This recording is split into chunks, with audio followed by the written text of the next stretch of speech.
All right, so last time I told you that we would talk about the fall of Rome on our next meeting, and that's exactly what we're going to do. We're going to talk about the fall of the Roman Empire. So, over a 300-year period, last time I kind of hinted around to the fact that the Roman Empire is going to be very different throughout. Over here in the West, you're going to have some factors that lead to the fall, lead to the weakness of Rome, and lead to its fall. However, in the East, there's going to emerge a new Rome or a new empire, and they call themselves the New Rome. But anyway, why does Rome fall? Well, it's because of some external and internal factors that lead to the fall. The Fall of the Roman Empire is an amazing video by John Green. Please watch it. It gives you very comprehensive information on why the Roman Empire fell. Okay. Um, so first, and don't know what that is. I'm so sorry. Excuse me. So first and foremost, the problem within the Roman Empire, it is simply too big. It's too big to defend and it's too big to administer. So defense meaning there ain't enough army to defend it and there's not enough money to defend it. And it's really hard when you don't develop solid provinces and solid governors that adhere to imperial rule. Um, it's really hard to administer an empire that's not cohesive. Because when you administer an empire that's not cohesive or doesn't have a strong system of government in place, and you've got one guy sitting right here and leading, and you don't have anybody else going out that defends you and supports you and will implement your laws instead of dealing with their own agendas, it's it's going to be really hard to keep everybody on the same page. Secondly, the cost of defense. You see how big Rome is. Because of its access to the seas, you've got to have an amazing navy. And you've got to have an amazing army because you've got to squash these Germanic invasions that are going to start coming in because of Augustus's reach on trying to conquer the world or all of Europe. Okay.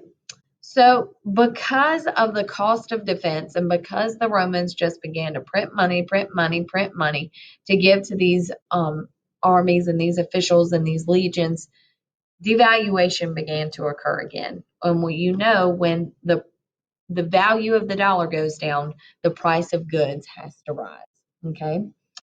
Also, the army began to include mercenaries. Mercenaries were non-Romans um, that were fighting for a fight that they didn't really care if they won. They just wanted a paycheck. These are people that get paid to fight battles for you.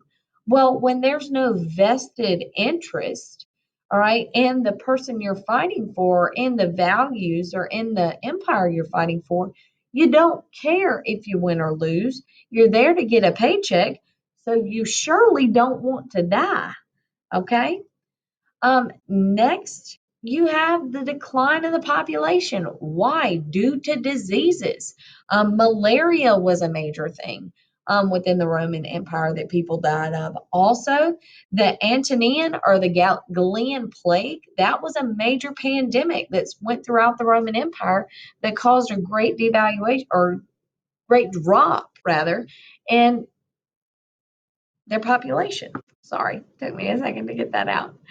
And then you got a series of really bad emperors that don't know how to govern. There was a high emperor turnover rate.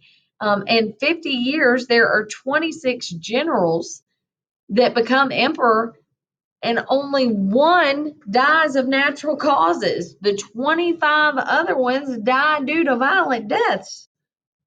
That's bad. That's really bad.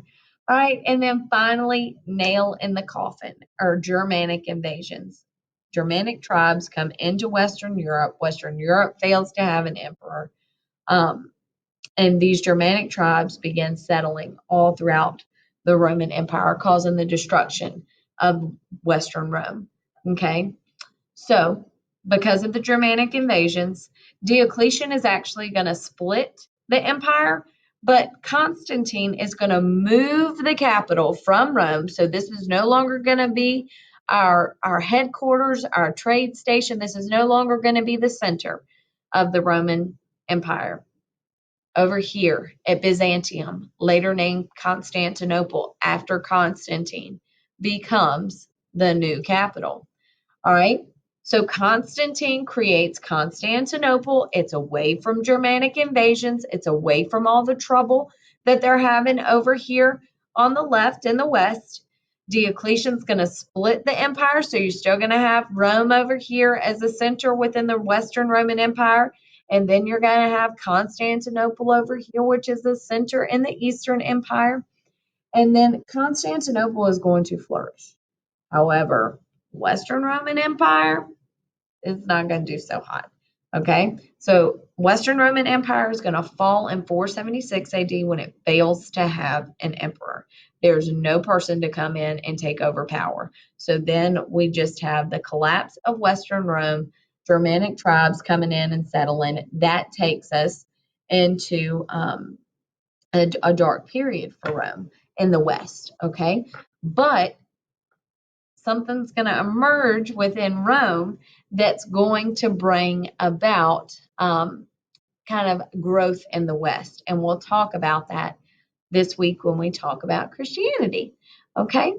So the Eastern Roman Empire is going to survive and it's going to become the Byzantine Empire. So here in red, a little bit of the boot, Greece, Asia Minor. What do you think they're going to speak?